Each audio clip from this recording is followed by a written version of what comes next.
Maksat keyif çağırma, maksat batken doğunun sensiz canım adlı çağırması olsun.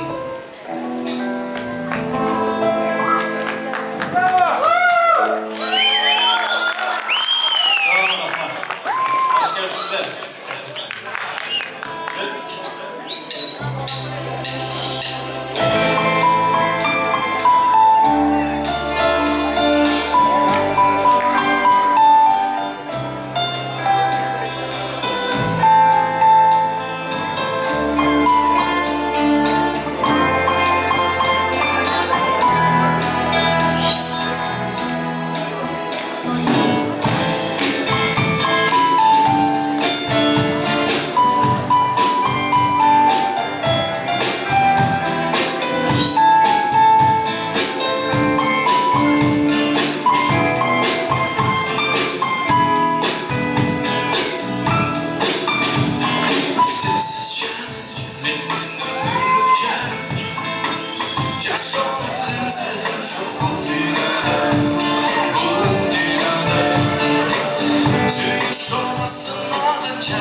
Senin kadar sensiz can, dilin ömürlükçe Mıncalık bakıp dola sevilerim,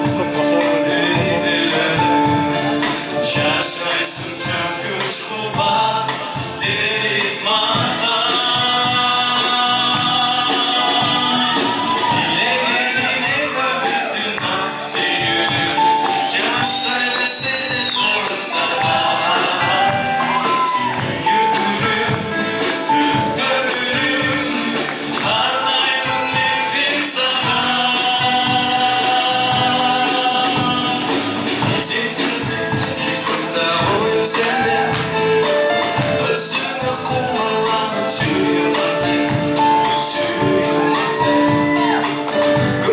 Şaşırdım